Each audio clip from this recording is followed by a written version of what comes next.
Welcome back. आप लोगों का ऑनलाइन ज्ञानी प्लेटफॉर्म पे स्वागत है।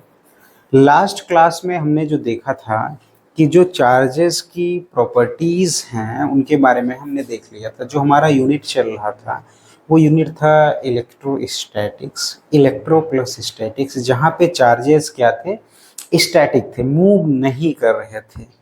उन्हीं के बारे में हम लोगों ने उन्हीं चार्जेस के बारे में हम लोगों ने स्टडी कर लिया था कि जो चार्जेज होते हैं वो टू टाइप्स के होते हैं, और टू टाइप्स पॉजिटिव और नेगेटिव दो तरीके के होते हैं। और ये जो चार्जेज होते हैं, अगर ये लाइक चार्जेज होते हैं तो ये क्या करते हैं, रिपल्सन शो करते हैं। आइदर वो पॉजिटिव पॉजिटिव हो, आइदर वो पॉजिटिव, आइदर वो निगेटिव निगेटिव हो। पॉजिटिव और नेगेटिव होते हैं, दे शो द अट्रैक्शन। इसको जनरल एक्सपेरिमेंट से हम लोगों ने देख लिया था। और जो न्यूट्रल होते हैं वो जो है नॉर्मली जहाँ ज्यों के त्यों ही रहते हैं, जैसे रहते हैं वैसे ही रहते हैं। फिर ये चार्जेज कहाँ से आए थे, मैटर के बारे में भी हम लोगों ने डिस्कशन कर लिया था। उसके बारे में इसकी प्रॉपर्टी भी हमने डिस्कशन कर ली थी कि जो है चार्जेज की जो तीन बहुत जनरल प्रॉपर्टी थी। पहली प्रॉपर्टी थी इसकी, चार्जेज जो हैं वो क्वांटाइज्ड होते हैं, उसके बारे में हमने देख लिया था। उसके बाद दूसरी प्रॉपर्टी जो हमने देखी थी कि चार्जेज जो होते हैं वो कंजर्व होते हैं, वो देख लिया था। तीसरी प्रॉपर्टी भी इसकी देख ली थी कि ये एडिटिविटी प्रॉपर्टी को फॉलो करते हैं। फिर हमने एक सिंपल सा एक्सपेरिमेंट से देखा था कि जो चार्जेस होते हैं, यहाँ पे देखिए प्लास्टिक स्केल्स को देख लीजिए और पीस ऑफ पेपर को देख लीजिए। जब हम लोग उसको पीस ऑफ प्लास्टिक रूलर को हम लोग अपने हेयर से रब करने के बाद जब पीस ऑफ पेपर के पास ले जाते हैं तो उसको बहुत ईजिली क्या करते हैं, उठा लेते हैं। तो वो जो फोर्स दोनों के बीच में लग रहा है, दोनों के बीच में जो अट्रैक्टिव फोर्स लग रहा है, उसी को जो है हम लोग अब फाइंड आउट करने की कोशिश करेंगे कि वो कितना फोर्स काम करता है। और मैंने इसके बारे में और भी बताया था कि जो इलेक्ट्रोस्टैटिक्स फोर्स है ये कई करोड़ साफ करोड़ गुना ज़्यादा 10 to the power around magnitude में 39 और 40 के आसपास जो है ये ग्रेविटेशनल फोर्स से ज़्यादा स्ट्रॉन्ग फोर्स है। फॉर इंस्टेंस, अगर इस पेन को मैं नीचे की तरफ गिराऊं तो आप इसको ध्यान से देखिए। अगर मैं इसको नीचे की तरफ गिराता हूं तो ये जिस फोर्स से गिर रहा है इसका इस फोर्स के मैग्नीट्यूड को 10 to the power 40 times increase कर दीजिए। उतना तगड़ा फोर्स के बारे में हम लोग स्टडी करने जा रहे हैं, तो ये इंटरेस्टिंग होने वाला है। तो इस फोर्स को जो दिया गया, जो इस फोर्स को हम लोगों ने फाइंड आउट किया, ये इसको जो दिया गया एक मैथमेटिकल स्टेटमेंट के रूप में दिया गया, जिसको हम लोग कूलाम्स लॉ बोलते हैं। और इसी के बारे में हम लोग क्या करेंगे, यहाँ पे स्टडी करेंगे। कूलाम्स लॉ एक मैथमेटिकल एक्सप्रेशन है, मैथमेटिकल स्टेटमेंट है, जो डायरेक्ट दो चार्जेज के बीच में, दो पॉइंट चार्जेज के बीच में लगने वाले अट्रैक्टिव फोर्स या रिपल्सिव फोर्स के बारे में हमें जानकारी देता है। उसके मैग्नीट्यूड के बारे में हमको जानकारी देता है कि किस तरीके से जो दोनों फोर्स लग रहा है किन किन फैक्टर्स पे डिपेंड करता है। अगर इसकी मैं बात करूं जनरली, इसको अगर मैं आपको कहाँ से आप इसको रिलेट करेंगे इसके बारे में अगर मैं बताऊं तो इसको आप यूनिवर्सल लॉ ऑफ ग्रेविटेशन से क्या कर सकते हैं, रिलेट करके समझ सकते हैं। Coulombs force law is a mathematical statement. ये सीधे सीधे मैथमेटिकल स्टेटमेंट है। ये बार बार एक्सपेरिमेंट करके उसके फोर्स के डिपेंडेंस को क्या किया गया, निकाला गया कि दो चार्जेस के बीच में जो फोर्स होते हैं वो किन किन फैक्टर्स पे डिपेंड करते हैं। बार बार उन्हीं पे एक्सपेरिमेंट किया गया और निकाला गया, इसलिए इसको बोला गया जस्ट ये क्या है, मैथमेटिकल स्टेटमेंट है। This mathematical expression is derived by many experiment. बहुत सारे एक्सपेरिमेंट करके, बार बार एक्सपेरिमेंट कर करके इसको क्या किया गया, डिराइव किया गया। तो अभी जैसे मैंने बताया दो चार्जेस हमारे पास हैं। इसको पढ़ने से पहले बार बार अभी इसके स्टेटमेंट में पॉइंट चार्ज आएगा। पॉइंट चार्ज के बारे में हम लोग बात कर लेते हैं। पॉइंट चार्ज क्या होते हैं, जैसे हम लोगों ने मैकेनिक्स में पॉइंट मासेस पढ़ा था, पॉइंट मास पढ़ा था, वैसे ही हम लोग यहाँ पे क्या करेंगे, पॉइंट चार्ज पढ़ेंगे। पॉइंट मास क्या होता था कि जो हमारे पास बॉडी है उसकी जो कोई भी, अगर हमारे पास बॉडी है उसकी जो शेप या साइज है, जो उसकी साइज है उसके द्वारा कवर्ड डिस्टेंस के कंपैरिजन में अगर नेग्लिजिबल होती है। सपोज कीजिए कोई भी, अगर ये बॉडी हमारी, ये ट्रक हो गई या कार हो गया, अगर ये कार हो गया इस तरीके से, या ट्रक हो गया। तो अगर इसके द्वारा जो कवर्ड डिस्टेंस, सपोज कीजिए इसकी लेंथ कितनी होगी, एक कार की लेंथ कितनी होगी, ज़्यादा से ज़्यादा 3 मीटर होगी। एक ट्रक की कितनी होगी, अगर ये ट्रक है नॉर्मली, ये कोई ट्रक है तो उसकी कितनी होगी, या तो उसकी 10 मीटर हो जाएगी। उसके कंपैरिजन में अगर ये 500 किलोमीटर डिस्टेंस कवर करता है, तो हम लोग क्या करते थे, इसको ऐसे ना सपोज करके इसको बस क्या मान लेते थे हम लोग, पॉइंट मास मान लेते थे। इससे हमारा कैलकुलेशन बहुत आसान हो जाता था। इन द सेम पैटर्न हम लोग पॉइंट चार्जेज को एक्सप्लेन करेंगे। पॉइंट चार्जेस क्या होगा कि जो चार्ज्ड बॉडी है, अगर उसका साइज, जो चार्ज हमारे पास बॉडी है, सपोज करते कोई भी हमारे पास जो चार्ज बॉडी है, ये हमने क्या ले लिया, ये चार्ज बॉडी ले लिया, और जो दूसरी चार्ज बॉडी हम लोग ले रहे हैं, इसको सपोज कीजिए हमने Q1 ले लिया, ये Q2 ले लिया। जो ये साइज क्या बहुत स्मॉल साइज होता है चार्जेस को, सभी को पता है चार्ज बॉडीज में मैंने बहुत अगर स्मॉल है, किसके कंपैरिजन में, इनके बीच के सेपरेशन के कंपैरिजन में, जो चार्जेस के बीच के सेपरेशन है दोनों चार्जेस के बीच में, उसके कंपैरिजन में अगर ये बहुत स्मॉल है तो हम इसको क्या कह देते थे, पॉइंट चार्जेस कहेंगे इसको। Any charged body is called as point charge if the size of charge body is smaller than the separation between the charges is called as point charges। तो अब इन्हीं पॉइंट चार्जेस के बीच में जो force लगता है उन्हीं के बारे में हम लोग स्टडी करेंगे। तो ये जो पॉइंट चार्जेस के बीच में फोर्स लगता है, हमने क्या किया, अभी यहाँ पे 2 पॉइंट चार्जेस ले लिए। सपोज करते हैं हमने क्या किया, 2 पॉइंट चार्ज ले लिया,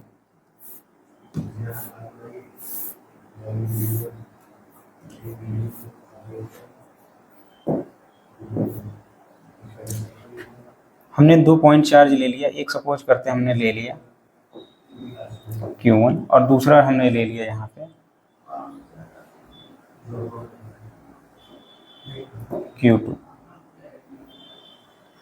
ये जो डिस्टेंस इनके बीच में काफ़ी ज़्यादा है, तो इनको हम पॉइंट चार्जेस के रूप में सपोज कर सकते हैं। तो यहाँ पे अगर हमारे पास ऐसे ही जो कूलाम, जो हमारे पास यूनिवर्सल लॉ ऑफ ग्रेविटेशन था, वहाँ पे हमारे पास क्या था, 2 मासेस थे, m1 और m2, जो कि बहुत ज़्यादा दूरी पे एक दूसरे से क्या थे, सिचुएटेड रहते थे। m1 मान लिया, इसको m2 मान लिया, इनके बीच का डिस्टेंस r कर दिया। तो जो वहाँ पे जो ग्रेविटेशनल फोर्स होता था वो हमेशा क्या होता था, F ग्रेविटेशनल जो होता था वो डायरेक्टली प्रोपोर्शनल होता था दोनों मासेस के प्रोडक्ट के मैग्नीट्यूड के, डायरेक्टली प्रोपोर्शनल होता था, और इनवर्सली प्रोपोर्शनल होता था इनके बीच के सेपरेशन के स्क्वायर के। फिर जब दोनों को एक साथ इंक्लूड करते थे तो जो Fg आता था वो डायरेक्टली प्रोपोर्शनल आता था m1 m2 r स्क्वायर के, क्या होता था, डायरेक्टली प्रोपोर्शनल आता था। जैसे हम लोग प्रोपोर्शनलिटी का साइन हटाते थे तो यहाँ कांस्टेंट आता था g, जिसको m1 m2 अपॉन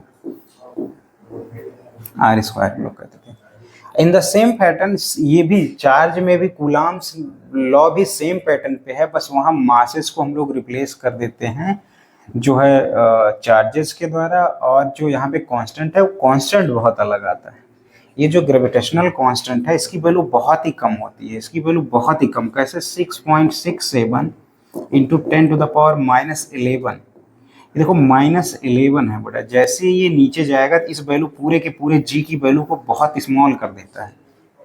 लेकिन यहाँ पे अभी हम लोग देखेंगे कि अगेन जब इसको हम F इलेक्ट्रोस्टैटिक्स लिखेंगे तो ये क्या हो जाएगा, ये डायरेक्टली प्रोपोर्शनल होता है दोनों चार्जेस के प्रोडक्ट के मैग्नीट्यूड के, ये डायरेक्टली प्रोपोर्शनल होता है।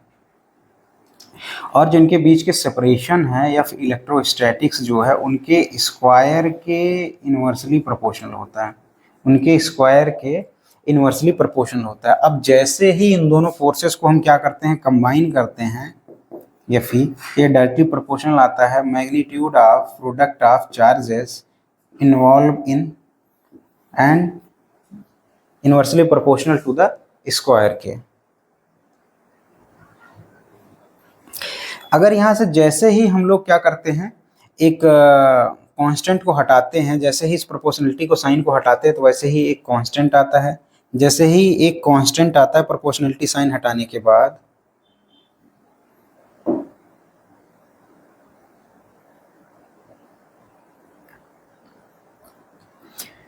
तो इसको लिख सकते हैं F E is equal to एक कांस्टेंट आया के, जो कि हो गया Q1 Q2 upon are square. इन दोनों के बीच में ये है कूलाम्स लॉ। कूलाम्स ने इसी फॉर्मूले को दिया था जिसको हमने बोला था coulombs force law is a mathematical statement. ये पूरा का पूरा क्या है, हमारा मैथमेटिकल स्टेटमेंट है। इसमें देखिए डायरेक्ट आप क्या करें, वैल्यूज को पुट करें और अपने वैल्यूज को, अपने जो दोनों चार्जेस के बीच में फोर्स लग रहा है, देखिए यहाँ पे दोनों दोनों पॉजिटिव चार्जेस हैं, तो इनके बीच में जो फोर्स लग रहा है उसकी वैल्यू को आप क्या कर सकते हैं, फाइंड आउट कर सकते हैं। अब यहाँ बेसिकली हम देखेंगे कि दोनों लॉ में सिमिलरिटीज तो हम लोगों ने देख ली, और क्या डिफरेंसेस, कुछ बेसिक डिफरेंसेस इनके बारे में देखेंगे। तो जो gravitational force is based on the mass, जो ग्रेविटेशनल फोर्स होता है वो किस पे बेस्ड होता है, मास पे बेस्ड होता है। मास पे बेस्ड होता है और वो मासेस के बीच में काम करता है, ये हम सभी को पता है, और वो यूनिवर्सल लॉ भी है। दूसरा, coulombs law is based on the charge. Coulombs law जो है वो किन पे बेस्ड है, चार्जेस पे बेस्ड है। Gravity is always an attractive force. जो ग्रेविटी है वो क्या है, अट्रैक्टिव फोर्स है, वो रिपल्सिव हो ही नहीं सकती है। लेकिन यहाँ जो चार्जेस हैं वो पॉजिटिव के साथ साथ नेगेटिव भी हो सकते हैं, तो यानी कि अगर सिमिलर चार्जेज आ जाएंगी तो रिपल्सिव हो जाएगा। तो ऑब्वियस सी बात है, electric force can attract and repel, दोनों कर सकते हैं। जी इज टाइनी नंबर। जी देखिए यहाँ पे क्या है, बहुत टाइनी, बहुत छोटा नंबर है। G is a very tiny number. Therefore, gravity force is a relatively small force. Gravity force क्या हो गया, बहुत ही small. K is a huge number. Therefore, electric force is relatively large force. अब K की value जो यहाँ दी गई है, जो K की वैल्यू जो यहाँ पे K कांस्टेंट आ रहा है, इसकी वैल्यू जो है बताएंगे तो आप हैरान हो जाएंगे। इसकी वैल्यू जो आती है K is equal to 9.0 into 10⁹ इसका मैग्नीट्यूड देख रहे हैं, ये पॉजिटिव में है। That is why this force is stronger than the gravitational force। वहाँ जो G की वैल्यू थी उसके साथ अगर कंपेयर करें 6.6 इंटू 10⁷ इंटू 10⁻11, ये देखिए ये कितनी टाइनी वैल्यू है और ये कितनी लार्ज वैल्यू है, लार्ज नंबर है। तो इसी के बारे में हम बात कर रहे थे कि ये फोर्स जो है करोड़ साफ करोड़ गुना। तो यानी कि जैसे ही आपको चार्जेस दिए जाए, उनके मैग्नीट्यूड दिए जाए, उनके बीच का सेपरेशन दिया जाए, के की वैल्यू पता है आप रखिए, तो दोनों चार्जेस के बीच में लगने वाले फोर्स को हम क्या कर सकते हैं, फाइंड आउट कर सकते हैं।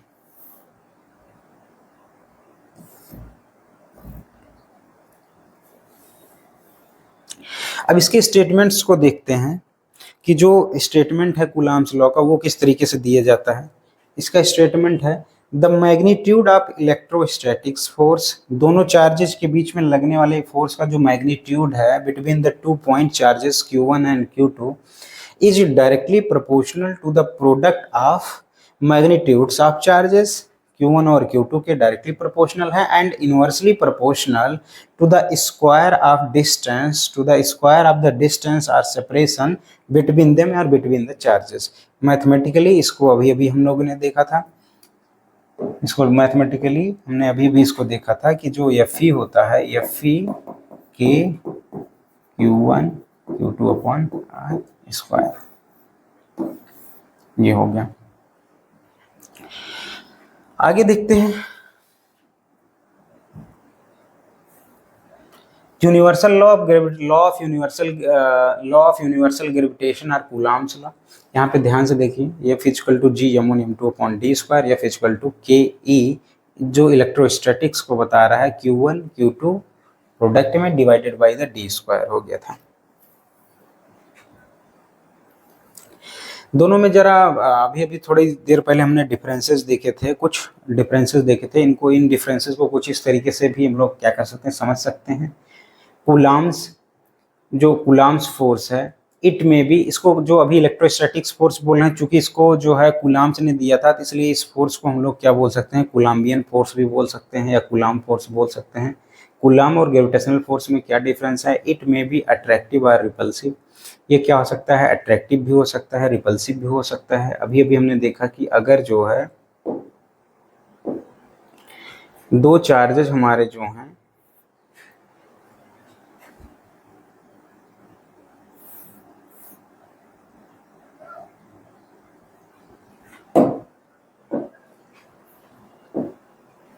वो भी देखा था, अगर दोनों चार्जेस हमारे पास पॉजिटिव और पॉजिटिव हो जाते हैं तो एक दूसरे को ये क्या करते हैं, रिपेल करते हैं। लेकिन इसी में से अगर कोई चार्ज जो है, एक चार्ज पॉजिटिव हो गया और दूसरा चार्ज क्या हो गया, निगेटिव हो गया, तो ये क्या करते हैं, एक दूसरे को अट्रैक्ट करते हैं।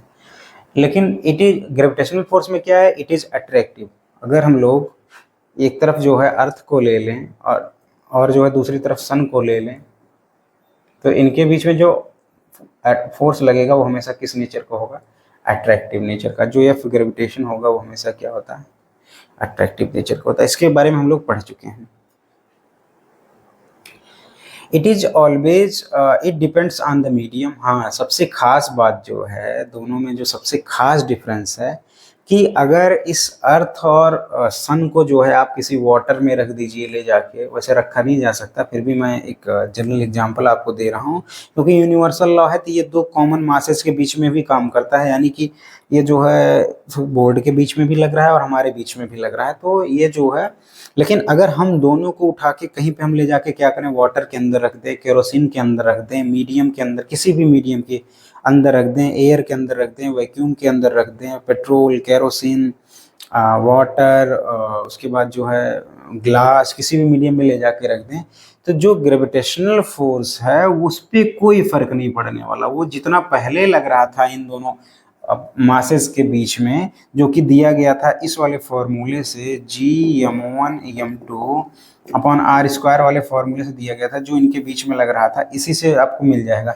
लेकिन अगर यही जो है दोनों चार्जेस को, अभी अभी जो हमने दोनों चार्जेस के बारे में स्टडी किया था, अगर इन दोनों चार्जेस को आप जो है, अभी जो हमने फार्मूला दिया था कूलम्ब्स लॉ, वो वैक्यूम के लिए दिया था, लेकिन अगर इन्हीं दो चार्जेस को Q1 को एंड Q2 को, अगर इसको उठा के ले जाके मैं क्या करूं, किसी वाटर मीडियम में रख दूं, पानी में रख दूं,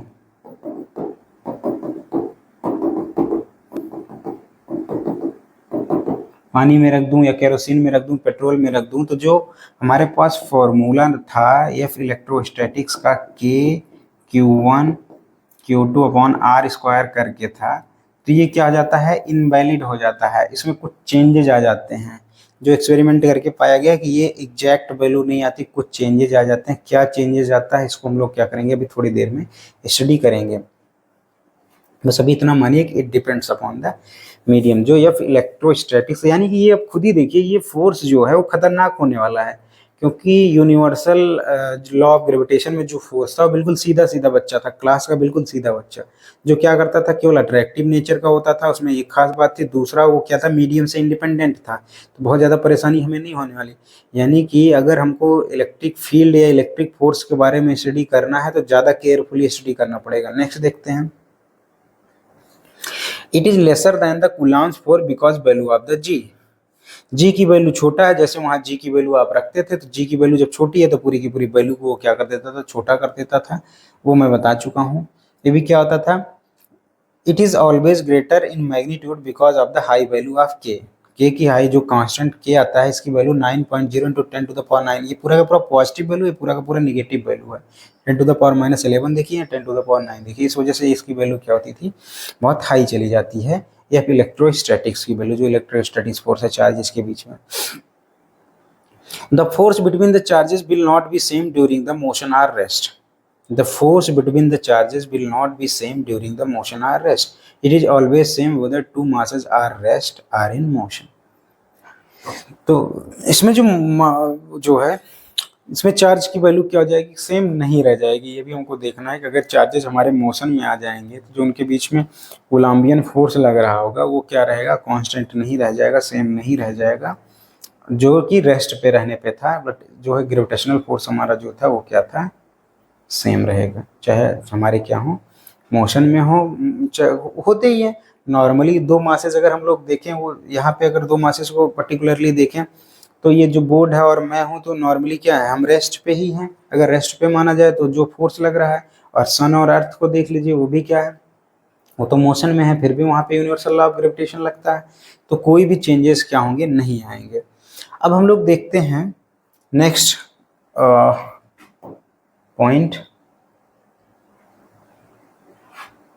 कि किस तरीके से अगर हम दोनों चार्जेस को उठा के किसी मीडियम में रख दें वाटर में रख दें, केरोसिन में रख दें, या फिर जो है पेट्रोल में रख दें, या फिर ईथर में रख दें, या फिर एयर में ला के रख दें, या एयर या वैक्यूम के लिए के की वैल्यू जो है ऑलमोस्ट जो है वो सेम ही होती है। बाकी मीडियम्स के लिए क्या हो जाती है, डिफरेंट हो जाती है। ग्लास में रख दें, देखते हैं कैसे चेंज होता है। तो अगर वैक्यूम के लिए हमने पढ़ ही लिया था कि क्या होता है वैक्यूम के लिए, अभी तक हमने देखा था जो कूलाम्स लॉ वैक्यूम के लिए लिखा था, कुछ इस तरीके से लिखा था, F इज इक्वल टू के Q1 Q2 upon are square. यहाँ के की वैल्यू जो होती है वो क्या होती है, 9.0 इंटू 10 टू द पावर 9 क्या होता है, न्यूटन मीटर स्क्वायर कूलाम -2, ये होता है। अगर इसी को जो है, इसी वैल्यू को सिंपली हम लोग फर्दर डिस्कशन के लिए एक सिंपल सा एक सिंबल के फॉर्म में लिखेंगे, जिसको लिखेंगे 1/4πε0।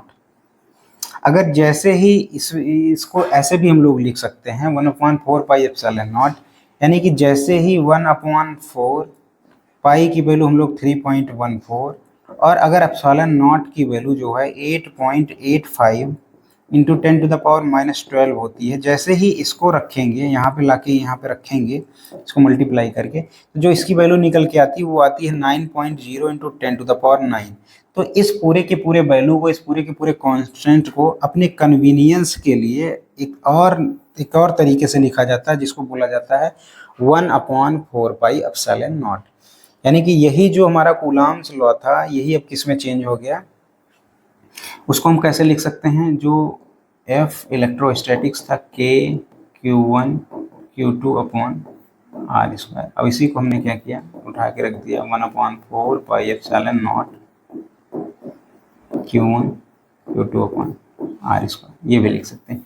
उसी फॉर्म में यहाँ पे क्या किया गया है, लिखा गया है। और इसकी वैल्यू जो है वही जो मैं बार बार आपको के की वैल्यू बता रहा हूँ, जो एक्सपेरिमेंट से निकाला गया था वही होता है।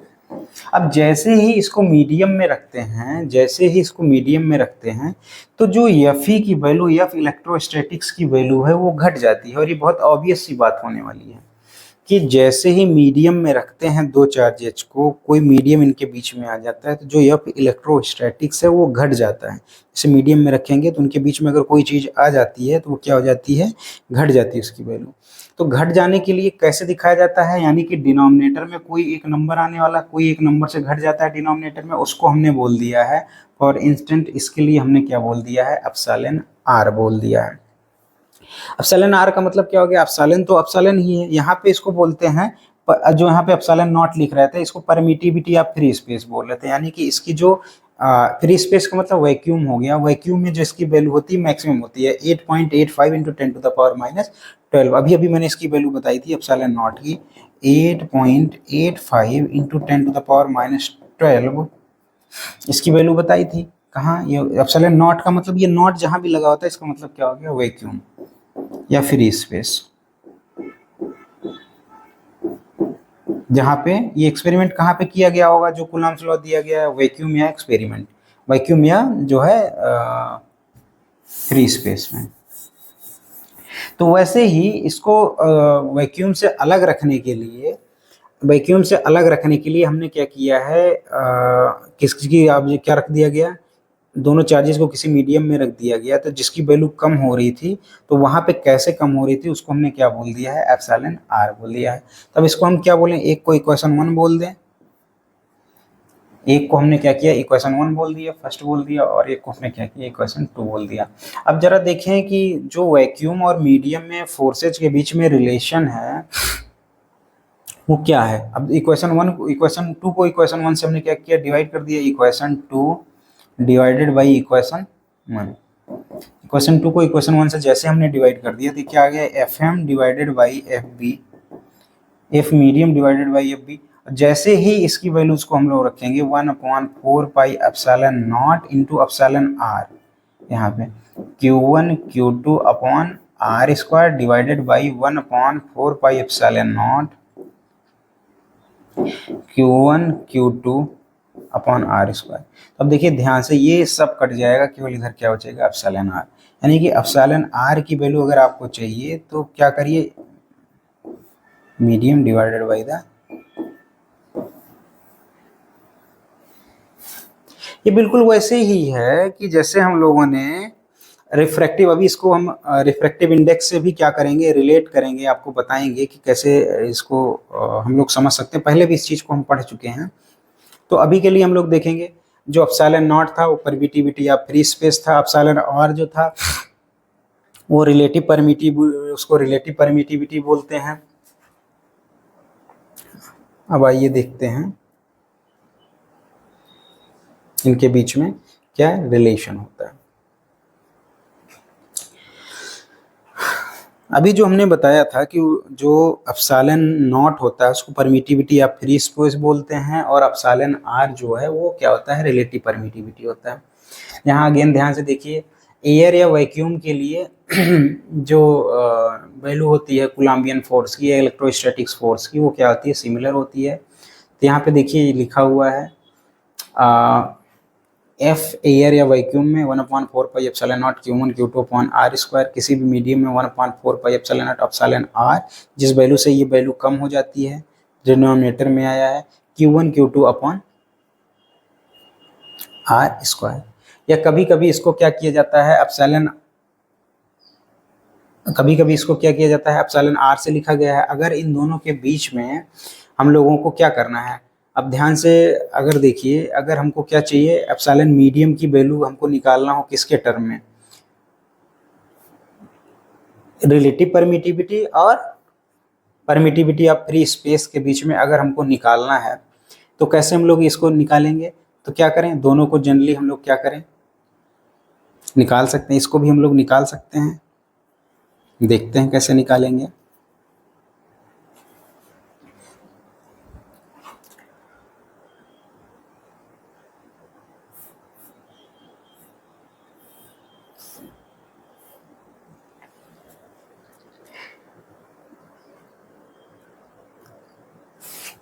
इसको थोड़ा कंपेयर करेंगे।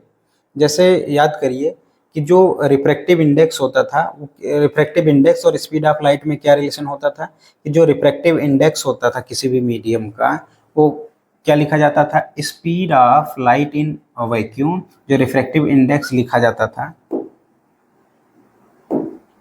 उसको मान लेते हैं एन से लिखा जाता था, तो क्या लिखा जाता है, speed of light in vacuum, क्योंकि वैक्यूम में सबसे ज्यादा होता था, speed of light in medium, speed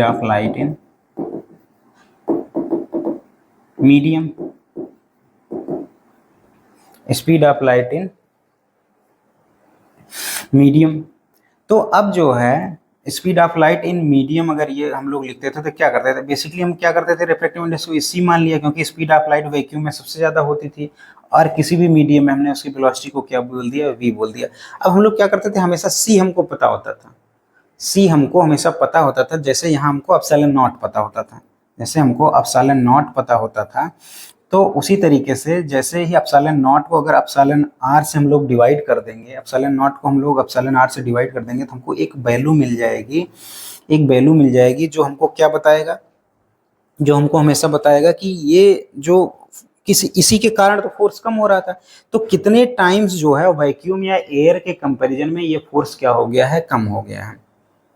वो जैसे ही हम लोग यहाँ स्पीड ऑफ लाइट फिक्स होता था तो उससे कंपेयर करते थे, वैसे ही यहाँ permittivity of free space epsilon not fix है हमारा, तो उसी के कंपैरिजन में देखेंगे, जब उसी को हम लोग डिवाइड कर देंगे एप्सिलॉन आर से कि उसके मीडियम से कितनी वैल्यू उसकी कम हो रही है, तो हमको क्या मिल जाता है, वो वैल्यू मिल जाती है। इसको एक और तरीके से हम लोग देख सकते हैं, तो सीधे सीधे यहाँ हम लोग अगर इसको देखें, तो जो ई मीडियम या रिलेटेड होता है, इसको एक सिंपल कैलकुलेशन से देखते हैं।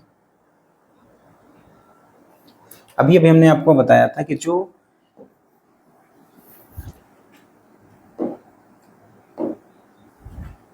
एफ जो एयर या वैक्यूम में होता है वो 1/4 पाई एप्सिलॉन नॉट, वो था Q1 Q2 upon are square, और यही जो हमने क्या किया था किसी मीडियम के लिए निकाला था, तो आया था 1/4 pi epsilon naught epsilon R, इसको हमने लिख दिया था into Q1 Q2 upon are square. अब दोनों को हम क्या करें, डिवाइड कर दें, तो यहाँ जो है एफ एम डिवाइडेड बाई जो हम लोग ने किया था,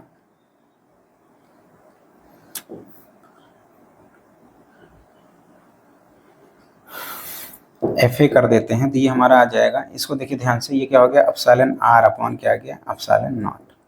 अब इसी को हम लोग क्या बोल देते हैं, रिलेट, इसी को हम लोग जो बोलते हैं वो बोलते हैं एब्सोल्यूट, इसी को हमने बोल दिया रिलेटिव परमिटिविटी। ये देखो इस रिलेशन से भी हम लोग क्या कर सकते हैं, इसको फाइंड आउट कर सकते हैं। तो चूंकि जो हमारे पास फोर्स है वो है एक वेक्टर क्वांटिटी, जो फोर्स है वो वेक्टर क्वांटिटी है। तो अभी तक हम लोगों ने क्या किया था, कूलाम्स लॉ को जो पढ़ा था, कूलाम्स फोर्स लॉ जो था उसको हमने क्या पढ़ा था, केवल मैग्नीट्यूड के फॉर्म में पढ़ा था। लेकिन उसको वेक्टर फॉर्म में लिखना भी क्या है, जरूरी है, क्योंकि फोर्स जो है वो जो है वेक्टर क्वांटिटी है, इसलिए उसको वेक्टर नोटेशन में भी लिखना जरूरी है। तो कूलाम्स लॉ को अगर हम लोग वेक्टर नोटेशन में लिखेंगे, कूलाम्स लॉ को अगर वेक्टर नोटेशन में लिखेंगे तो वो कैसे दिखेगा, जरा उसको हम लोग देखते हैं।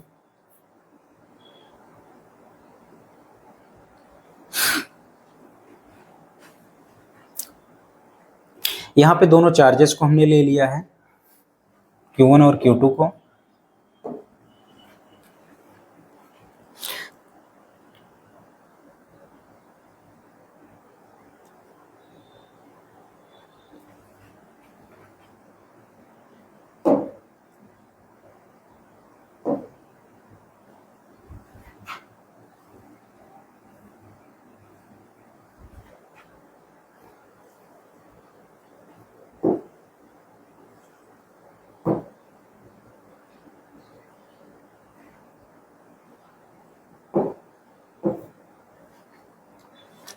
हमको देखना है coulombs law in vector form. सबसे पहले हम इसकी क्या देखेंगे, ज्योमेट्री देखेंगे, फिर उसके बाद हम लोग उसको वेक्टर फॉर्म में लिखेंगे। जैसे सबसे पहले हमने क्या किया, दो चार्जेस ले लिए, यहाँ पे मैंने ले लिया Q1 और यहाँ पे हमने ले लिया Q2।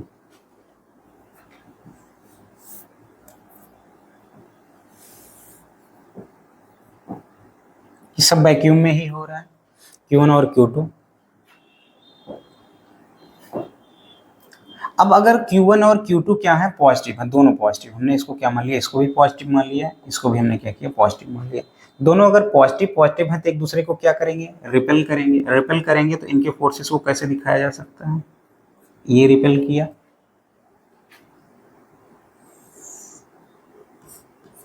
यहाँ पे रिपेल किया, इसने इसको क्या किया, रिपेल कर दिया। यहाँ पे हमने देखा है रिपल्सिव। इसको कई बार ऐसे भी लिखा जा सकता है कि प्रोडक्ट आता है, चूंकि Q1 इंटू Q2 दोनों को जब रखेंगे, दोनों पॉजिटिव है, तो Q1 और Q2 क्या आएगा, ये भी पॉजिटिव, ये भी पॉजिटिव, जो इनकी वैल्यू आएगी वो भी क्या आएगी, पॉजिटिव आएगी। पॉजिटिव वैल्यू आने का मतलब ये क्या हो गया, ग्रेटर देन 1। तो कभी कभी इसको ऐसे भी लिखा जाता है, ज्योमेट्री को Q1 Q2 क्या हो गया, ग्रेटर देन 0, दोनों का प्रोडक्ट जो होगा वो ग्रेटर देन 0 होगा।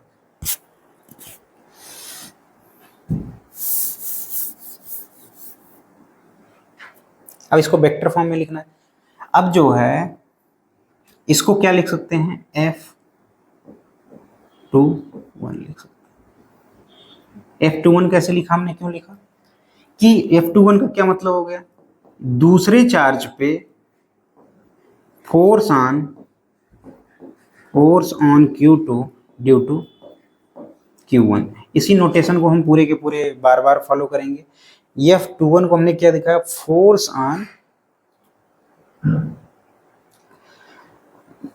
ऑन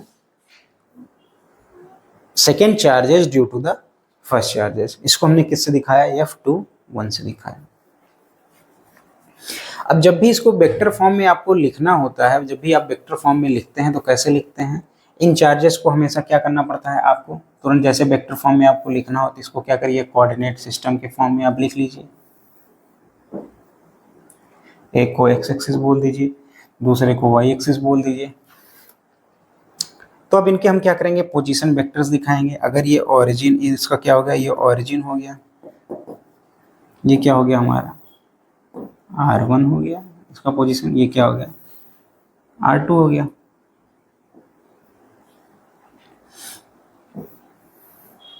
अब अगर जो है ध्यान से देखिए, ये हमारे पास ये R1 है और ये जो है हमारी R2 है। कौन बड़ा है? R2 बड़ा है R1 से।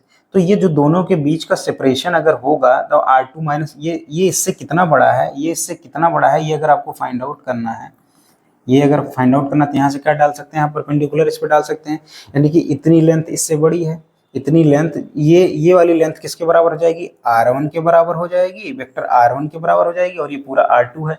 यानी कि अगर हमको ये वाला लेंथ चाहिए तो किसके बराबर हो जाएगा? R2 माइनस R1 के बराबर हो जाएगा, R2 माइनस R1 के बराबर हो जाएगा। अगर ये R2 माइनस R1 के बराबर हो जाएगा तो यही किसके बराबर हो जाएगा? ये किसके बराबर हो जाएगा? ये और ये दोनों बराबर हो जाएंगे R2 माइनस R1 के। दोनों के बीच का सेपरेशन क्या हो गया? R2 माइनस R1 हो गया।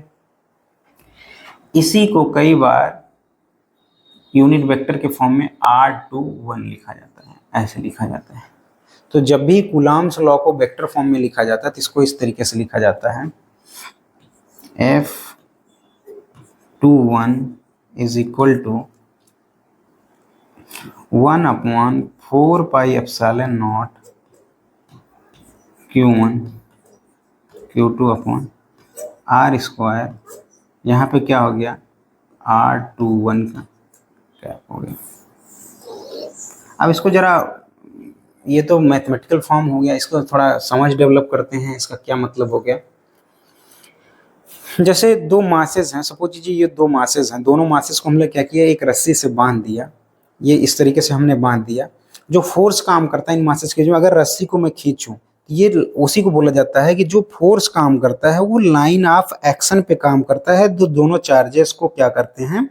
ज्वाइन करते हैं। अगर इस यहाँ पे दो चार्ज मैं सपोज कर लूँ, एक यहाँ चार्ज सपोज कर लूँ, एक यहाँ चार्ज सपोज कर लूँ, तो जो दोनों के बीच में फोर्स लगेगा, ये ध्यान से देखिए, वही जो दोनों चार्जेस, अगर इसको एक Q2 मान लूँ, इसको Q1 मान लूँ, तो दोनों चार्जेस के बीच में जो फोर्स लगेगा उस लाइन के लॉन्ग लगेगा, जो दोनों लाइन को क्या कर रहे होंगे? ज्वाइन कर रहे होंगे।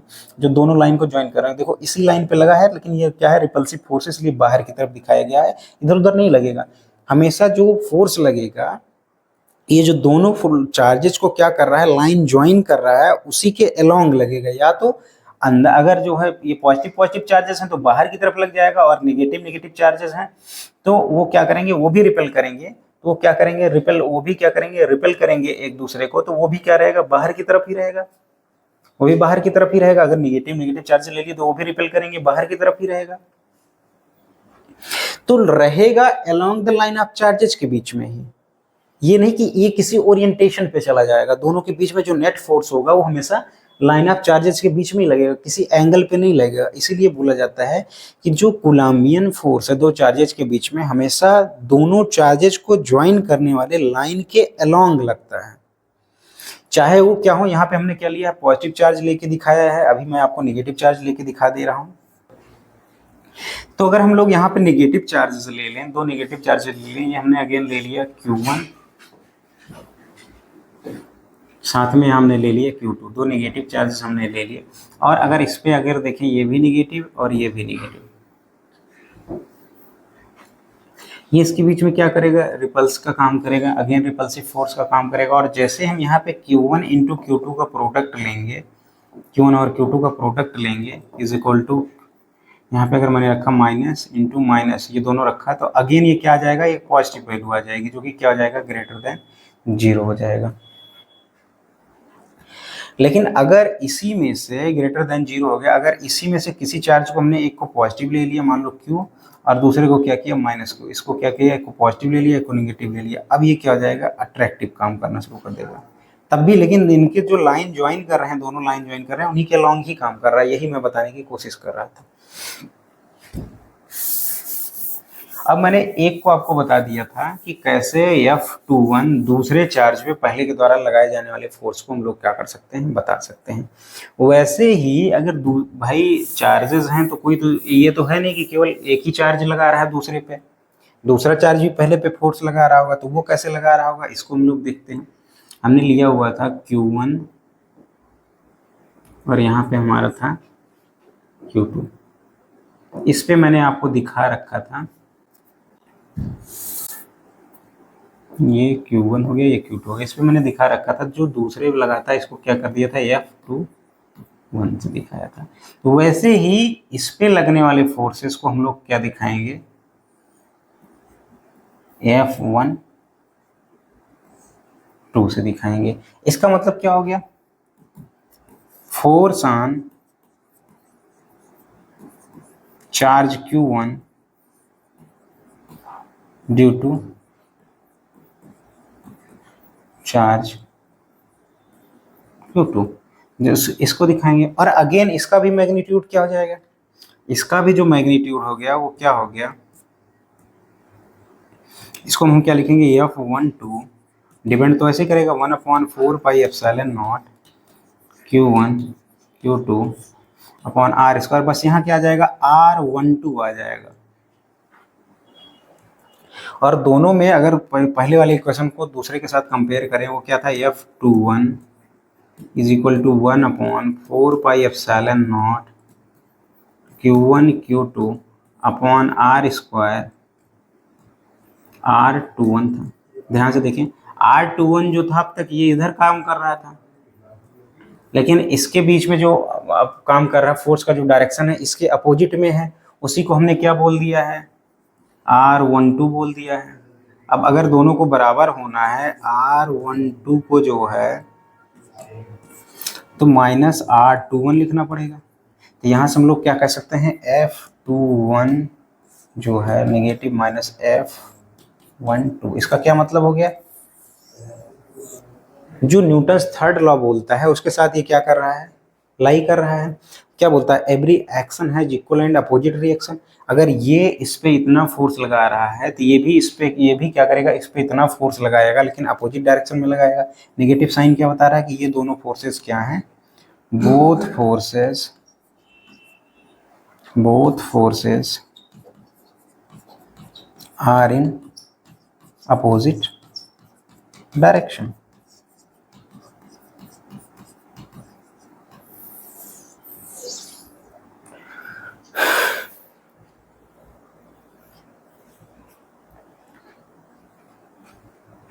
ये हो गया हमारा Coulomb's law in vector form. ये भी हमारा Coulomb's law in vector form है, ये हमारा क्या है, Coulomb's law in vector form.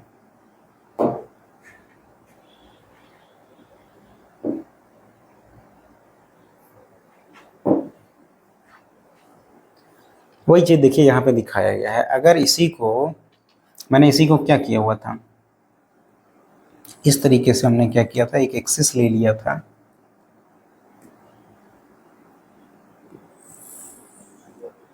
ये एक को हमने, इसी को मैंने क्या किया था, घुमा दिया था। तो बस उसी पे जब भी दिखाना होगा कूलम्ब्स लॉ वेक्टर फॉर्म में, तो क्या करना पड़ेगा, हमको कोऑर्डिनेट सिस्टम लेने की जरूरत है।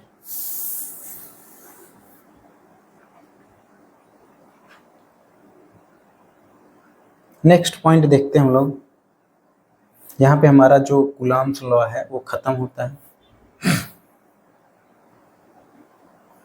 अगला जो हमारा टॉपिक स्टार्ट हो रहा है वो है इलेक्ट्रिक फील्ड। अब तक तो हमने देख लिया कि जो चार्जेस थे वो किस तरीके से काम करते थे। जो चार्जेस थे वो या तो अगर सिमिलर चार्जेस थे तो वो एक दूसरे पे रिपल्सिव फोर्स लगाते थे, अगर वो जो है अपोजिट चार्जेस थे तो वो एक दूसरे को अट्रैक्ट कर रहे थे। लेकिन अगर ध्यान से हम लोग देखा जाए तो भी एक क्वेश्चन का जवाब देना रह गया था हमारे पास, जो जिस क्वेश्चन का जवाब देना रह गया था कि ये दोनों चार्जेस जो हैं ये किसी तरीके से जुड़े तो है नहीं। जिस तरीके से जो मासेस थे, जो प्लैनेट्स थे, वो एक दूसरे से जुड़े तो होते नहीं थे सोलर सिस्टम में, लेकिन तब भी वो क्या कर रहे थे, ग्रेविटेशनल एक दूसरे के आसपास लगा रहे थे। तो वैसे भी यहाँ पे जो है जो चार्जेस हैं वो एक दूसरे से, ये पॉजिटिव ये नेगेटिव, जुड़े तो है नहीं किसी चीज से, कि वो किसी के अलोंग लगा रहे थे। हमने डायरेक्शन भी इनका बता रखा था कि जो लाइन ज्वाइन करेगा इन दोनों के, उसी के अलोंग इसमें बीच में क्या लगेगा, अट्रैक्टिव या रिपल्सिव फोर्स लगेगा। तो इसको जो कूलम्बियन फोर्स है या जो एफ ग्रेविटेशनल फोर्स था उसको विजुअलाइज करने के लिए, उसको पिक्चराइज करने के लिए, उसको पिक्चर फॉर्म में देखने के लिए हमने जिस कॉन्सेप्ट को इंट्रोड्यूस किया था उस कॉन्सेप्ट का नाम है फील्ड कॉन्सेप्ट। चाहे एफ ग्रेविटेशनल फील्ड में, जब आपने क्लास 11th में पढ़ा होगा, ग्रेविटेशनल फील्ड पढ़ा होगा, तो वो क्या था, दो मासेस के बीच में लगने वाले फोर्स को विजुअलाइज करने के लिए हमने क्या पढ़ा था, एक कॉन्सेप्ट डेवलप किया था। इस कॉन्सेप्ट को डेवलप करने का जो श्रेय जाता है, इस कॉन्सेप्ट को जिन्होंने डेवलप किया था उनका नाम साइंटिस्ट फैराडे है। उन्होंने इस कॉन्सेप्ट को क्या किया था, डेवलप किया था। तो उन्होंने बोला कि जो है अगर इसको विजुअलाइज करना है, जो कूलम्बियन फोर्स या इलेक्ट्रोस्टैटिक्स फोर्स लगता है, तो इसके बीच में भी उन्होंने किस कॉन्सेप्ट को डेवलप किया, फील्ड कॉन्सेप्ट को। यानी कि इस उन्होंने यही सिंपल सा क्वेश्चन पूछा, एक सिंपल सा क्वेश्चन उन्होंने पूछा कि अगर हमारे पास एक चार्ज सपोज करते हैं यहाँ पे ऑलरेडी रखा हुआ है, ठीक है, हम दूसरे चार्ज को लेके आ रहे हैं, एक दूसरे चार्ज को यहाँ पे ले आ रहे हैं, तो ये क्या कर रहा है, इसको अगर सिमिलर चार्ज है तो इसको क्या कर रहा है, रिपेल कर रहा है, और अगर ये अपोजिट चार्ज है, इसके अपोजिट, तो ये इसको क्या कर रहा है, अट्रैक्ट कर रहा है, ये अपने इफेक्ट को दिखा रहा है। तो कहते हैं अगर इन चार्जेस को मैं रिमूव कर दूं, इसको अगर मैं हटा दूं यहाँ से, इसके सराउंडिंग से, इसके क्षेत्र से अगर मैं हटा दूं, इसके इफेक्टिव क्षेत्र से, अगर इसके इलेक्ट्रिक फील्ड से मैं उसको हटा दूं, जो फील्ड है इसका उससे हटा दूं, तो यहाँ पे क्या बचेगा, यहाँ पे क्या बचेगा। क्वेश्चन अगेन मैं रिपीट कर रहा हूँ कि जब हम इस चार्जेस को, पॉजिटिव चार्ज को ले आ रहे थे, पॉजिटिव चार्ज के पास ले आ रहे थे तो इसको रिपेल कर रहा था, और जब इसके पास ला रहे थे तो ये अट्रैक्ट कर रहा था। अगेन मैं ये क्वेश्चन कह रहा हूँ कि अगर इन दोनों चार्जेस को जिनको मैं लेके आया था मैं हटा दूं, तो यहाँ पे क्या बचेगा, क्या बचेगा, मतलब ये हो गया कि किसके द्वारा ये इन पे अपने प्रभाव को शो कर रहा था। तो इसी को बताने के लिए फील्ड कॉन्सेप्ट को क्या किया गया, इंट्रोड्यूस किया गया। एक चार्ज के इफेक्ट को जो दूसरे चार्ज पे पड़ता है उसको बताने के लिए जिस कॉन्सेप्ट को इंट्रोड्यूस किया गया उस कॉन्सेप्ट को हम लोग फील्ड कॉन्सेप्ट बोलते हैं। इसको भी मैथमेटिकली ही डिफाइन किया गया है। कैसे डिफाइन किया गया है, यानी कि अब तक हमने जो देखा था कूलम्ब्स फोर्स में हमने क्या देखा था, दो चार्ज के इफेक्ट को देखा था, लेकिन हम जानना चाह रहे थे एक चार्ज के इफेक्ट को कैसे स्टडी करेंगे। ऑब्वियस सी बात है, एक चार्ज को स्टडी कर, इफेक्ट को स्टडी करने के लिए जो है हमको एक चार्ज को हटाना जरूरी है, तो उसी लिए इंट्रोड्यूस किया गया फील्ड के कॉन्सेप्ट को। और जब देखा गया अगर पॉजिटिव चार्ज है तो अगर उसके पास पॉजिटिव चार्ज ला रहे हैं तो उसको रिपेल कर रहा है, तो इसलिए बोला गया है कि अगर जो हमारा सोर्स चार्ज है, इसको हमने बोल दिया, जो यहाँ पे बैठा था इस चार्ज को हमने सोर्स चार्ज बोल दिया, जो सोर्स चार्ज है अगर वो पॉजिटिव है तो ये क्या करता है, इलेक्ट्रिक फील्ड लाइंस को, नॉर्मली मैं इसको ऐसे अपने चारों ओर ये क्या करता है, radially outward electric field lines को ये क्या करता है, प्रोड्यूस करता है। इस तरीके से ये क्या करता है, इसको प्रोड्यूस करता है। ऑब्वियस सी बात है, ये चार्ज तो कहीं जा नहीं रहे थे, ये किसी तरीके से सराउंडिंग को चेंज कर रहा था। जो चार्ज होता है अपने वो सराउंडिंग को चेंज करता है, वही सराउंडिंग्स जाके दूसरे चार्ज पे फोर्स लगा रहे हैं, तो इसी को क्या बोला गया, फील्ड बोला गया। कि जो चार्ज है ये क्या करता है, एक फील्ड प्रोड्यूस करता है। पॉजिटिव चार्ज चूंकि पॉजिटिव चार्ज को रिपेल करता है, तो इसलिए बाहर की तरफ इसकी डायरेक्शन को रेडियली आउटवर्ड दिखाया गया। कह रहा था एक फील्ड प्रोड्यूस करता है जिसकी डायरेक्शन रेडियली आउटवर्ड होती है। ये इसलिए होती है क्योंकि ऐसा पाया गया, रेडियली आउटवर्ड ही क्यों बोला गया, इसलिए इसको ऐसे रेडियली आउटवर्ड बोला गया क्योंकि ये जो चार्ज लगाता है इस चार्ज पे स्ट्रेट लाइन में ही लगाता है, तो इसलिए इसको क्या बोला गया, रेडियली आउटवर्ड। यानी कि ये कोई कर्व मोशन नहीं करने लगेगा। जब इस चार्ज के पास में इस चार्ज को आप लेके आएंगे तो ये वाला चार्ज जो है किसी कर्व पाथ में मोशन नहीं करना स्टार्ट कर देगा, नहीं तो वो फोर्स का नेचर दूसरा हो जाएगा। यहाँ पे रेडियली आउटवर्ड, क्योंकि ये ऐसे लग रहा था ऐसे बाहर की तरफ जाता है, इसलिए इसको क्या बोला गया, रेडियली आउटवर्ड बोला गया। इसको आप क्या कर सकते हैं, इनसर्कल भी कर सकते हैं यहाँ पे, यहाँ तक कि कहीं भी इस चार्ज के इस डिस्टेंस तक के कहीं भी पे ये क्या होगा, इसका मैग्नीट्यूड सेम होगा। इसके बाद इसका मैग्नीट्यूड क्या होता है, डिस्टेंस के साथ कैसे घटने लगता है, कूलम्ब्स फोर्स के हिसाब से, आर स्क्वायर के हिसाब से घटने ही लगता है।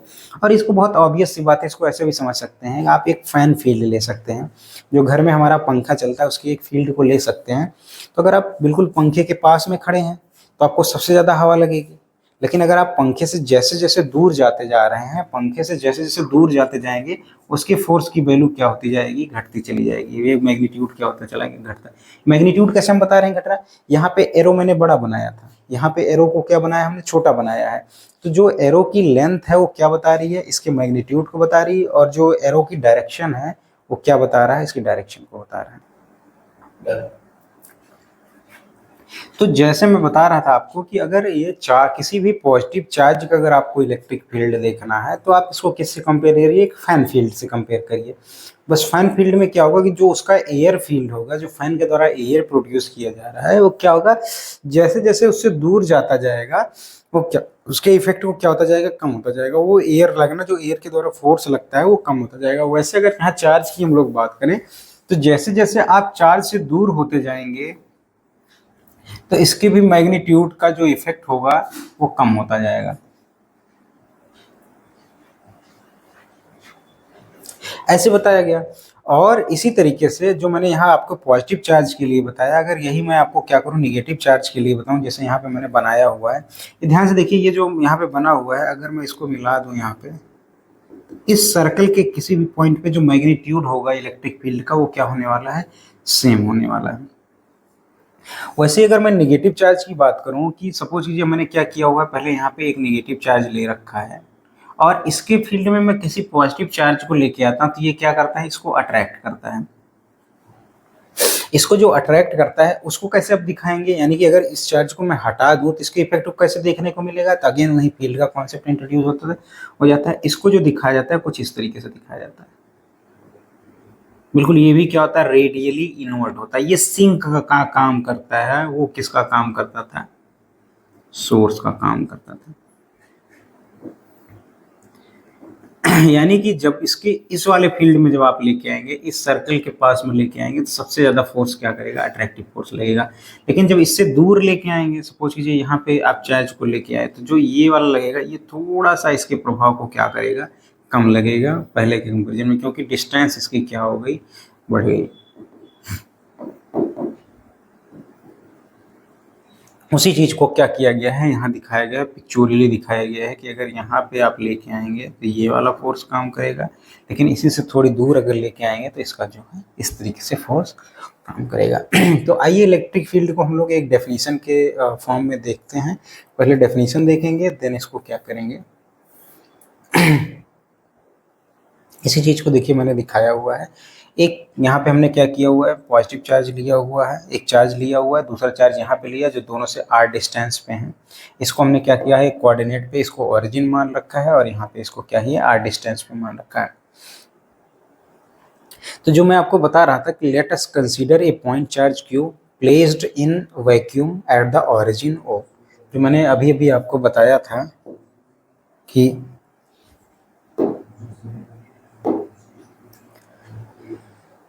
अभी हमने क्या किया था, क्यू चार्ज को ये लिया था, इसको ओरिजिन पे रखा था और इससे r डिस्टेंस पे हमने क्या किया था, दूसरा चार्ज लेके आ रहे थे इसके इफेक्ट को देखने के लिए। तो इसको हमने मान लिया था, सिंपल कैलकुलेशन के लिए इसको ओरिजिन पे मान लिया था, ठीक है। इसको ओरिजिन पे वही हमने लिखा हुआ है यहाँ पे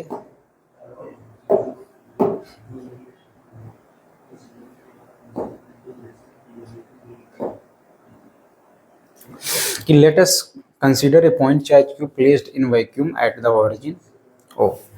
क्या किया गया है, इसको ओरिजिन ओ पे लिया गया।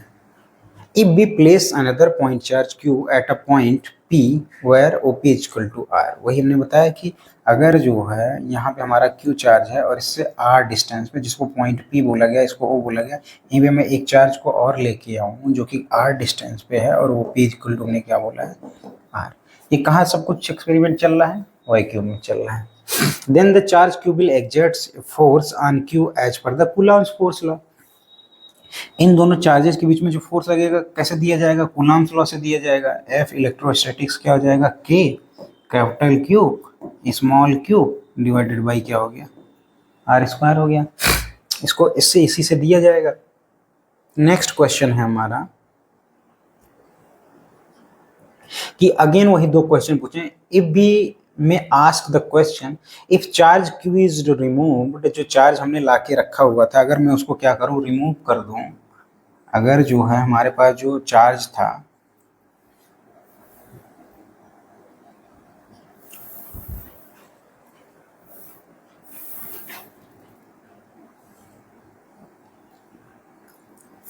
जो हमने अभी तक यहाँ पे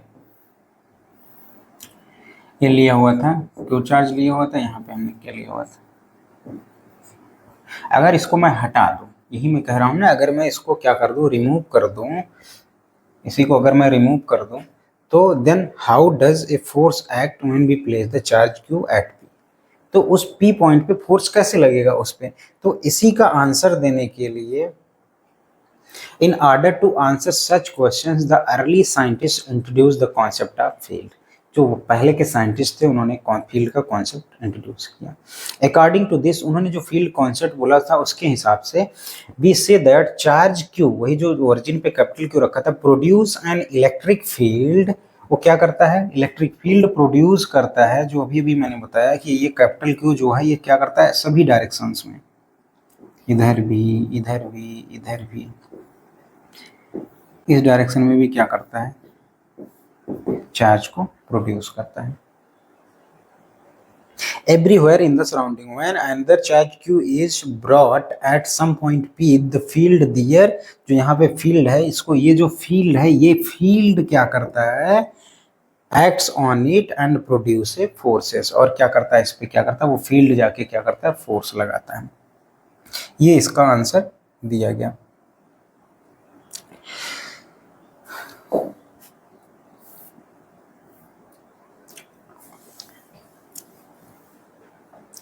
अब ऑब्वियस सी बात थी कि हमको क्या करना था, एक चार्ज का इफेक्ट देखना था, दो चार्ज का इफेक्ट तो कूलम्ब फोर्स हमको पता चल गया था, लेकिन एक चार्ज का इफेक्ट देखना था। तो इस तरीके से जो एक चार्ज है वो जो फील्ड प्रोड्यूस कर रहा होगा, अगर उसको मैथमेटिकली हमको लिखना होगा, तो जो एफ इलेक्ट्रोस्टैटिक्स था, वो क्या होता था, के Q1 Q2 upon are square, या इसी को क्या लिखते थे, 1/4 pi epsilon naught Q1 Q2 upon are square.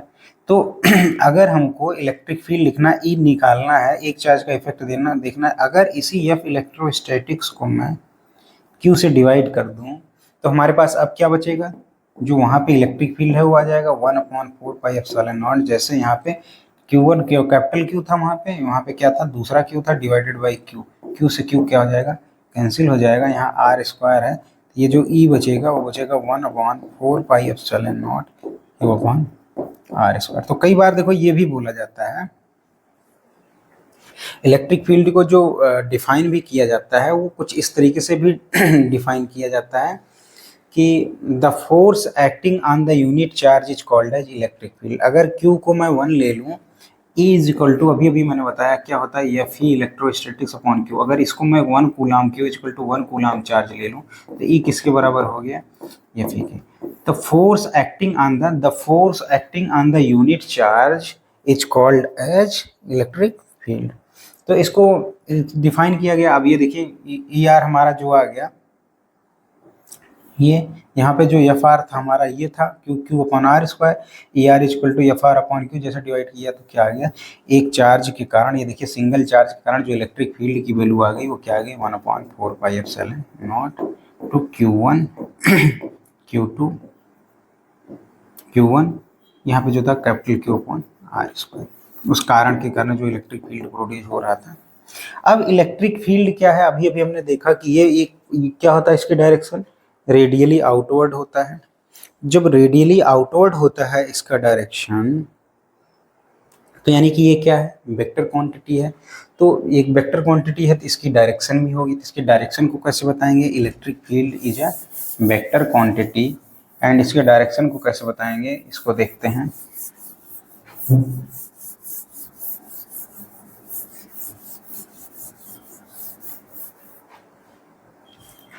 अगर हमारे पास अभी हमने देखा तो E इज इक्वल टू क्या था, F अपॉन Q था, या इसको क्या लिख सकते हैं, F is equal to Q into E लिख सकते हैं। अगर ये हमारे पास पॉजिटिव चार्ज है, F इज इक्वल टू, अगर ये हमने पॉजिटिव चार्ज ले लिया प्लस Q इंटू E, तो जो फोर्स लगने की डायरेक्शन थी वही किसकी डायरेक्शन हो जाएगी, इलेक्ट्रिक फील्ड की, यानी कि अलोंग द फोर्स हो जाएगा। फॉर इंस्टेंस, अगर अभी हमने क्या किया था, कैपिटल Q चार्ज था, तो क्या लेके आए थे, Q को लेके आए थे, इस पर लगने वाले फोर्स की डायरेक्शन क्या है, ये है, ये क्या कर रहा है, इसको रिपेल कर रहा है, बाहर की तरफ रिपेल कर रहा है, तो वही क्या हो जाएगा, इलेक्ट्रिक फील्ड की भी डायरेक्शन क्या हो जाएगी, वही हो जाएगी। लेकिन अगर यही निगेटिव हो जाए, ये फिजिकल टू, यानी कि इलेक्ट्रॉन के ऊपर, अगर ये किसके ऊपर मान लेते हैं, प्रोटॉन के ऊपर मान लेते हैं फोर्स, लेकिन वही अगर ये इलेक्ट्रॉन हो जाए ई इंटू ई, तो ये निगेटिव साइन क्या बताएगा, जिस डायरेक्शन में फोर्स लग रहा था अभी क्या हो गया, ये क्या हो गया, यहाँ पे जो कैपिटल क्यू था यानी कि वो निगेटिव हो गया है, तो वही वो क्या कर रहा है, अट्रैक्ट करेगा। अभी क्या करेगा, पहले ये पॉजिटिव था, अगर इसी की जगह प्रोटॉन की जगह इलेक्ट्रॉन लेके आएंगे तो ये अट्रैक्टिव होगा। इसको बताने के लिए हमें किस चीज की जरूरत पड़ेगी, अब क्या हो गया, पहले के कंपैरिजन में इसकी डायरेक्शन, यानी कि निगेटिव चार्ज के कारण क्या हो जाएगा, opposite to the positive charge, और अगर पॉजिटिव चार्ज है तो along the direction of the force लगेगा।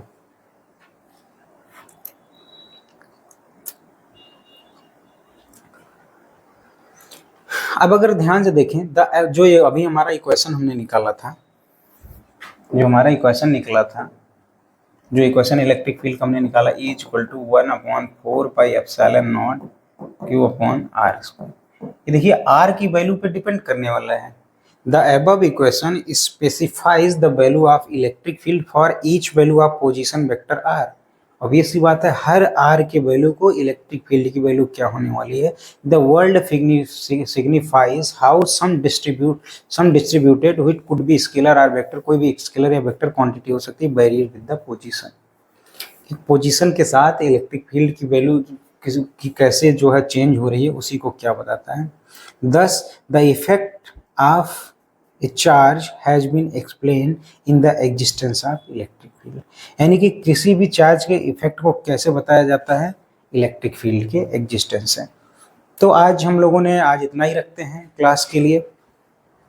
हमने आज पूरे के पूरे चैप्टर में जो पढ़ा वो हमने देखा कि जो दो चार्जेस होते हैं उनके बीच में जो फोर्स लगता है उसको कैसे हम लोग डिनोट करते हैं, कूलाम्स लॉ से बताते हैं। कूलाम्स लॉ का हमने क्या किया था, कंपैरिजन कर लिया था किससे, यूनिवर्सल लॉ ऑफ ग्रेविटेशन से। हमको समझ में आ गया था कि वहाँ बेस क्वांटिटी मास थी, यहाँ बेस क्वांटिटी चार्ज होने वाली है। उसके बाद दोनों के बीच में जो फोर्स लगता है, चूंकि फोर्स वेक्टर क्वांटिटी थी, तो हमने कूलाम्स लॉ को कैसे देखा, वेक्टर फॉर्म में भी देखा कि कैसे फोर्स की डायरेक्शन को देंगे अगर चार्जेस सिमिलर हैं या चार्जेस अपोजिट हैं। उसके बाद हमने देखा कि जो मीडियम है उस पर कैसे कूलाम्बियन फोर्स डिपेंड करता है, यानी कि जैसे हम मीडियम चेंज कर देते हैं एयर या वैक्यूम के अलावा, तो कैसे कूलाम्बियन फोर्स या इलेक्ट्रोस्टैटिक्स फोर्स क्या होता है, एप्सिलॉन आर वैल्यू से घट जाता है। और इसका कंपैरिजन हमने करके किससे दिखाया, रिफ्रैक्टिव इंडेक्स से भी कंपेयर करके दिखाया। उसके बाद हमने इतना पढ़ने के बाद हम लोगों ने आज अगला टॉपिक क्या स्टार्ट किया कि कोई अगर एक चार्ज के इफेक्ट को हमको देखना हो तो उसको देखने के लिए किस कॉन्सेप्ट को इंट्रोड्यूस किया गया, जिसको हमने क्या बोला था, फील्ड कॉन्सेप्ट, जो कि फैराडे के द्वारा दिया गया था। तो कमिंग क्लासेस में हम लोग क्या करेंगे, इलेक्ट्रिक फील्ड के द्वारा ही क्या करेंगे, फोर्सेस को स्टडी करेंगे। अगर पॉजिटिव चार्ज होगा तो क्या लगेगा, अलोंग द फोर्स लगेगा। अगर नेगेटिव चार्ज होगा तो पहले के कंपैरिजन में क्या हो जाएगा, वो अट्रैक्टिव नेचर शो करेगा और डायरेक्शन बदल जाएगा। तो आपसे मिलते हैं नेक्स्ट क्लास में। आज के आपके टाइम के लिए धन्यवाद।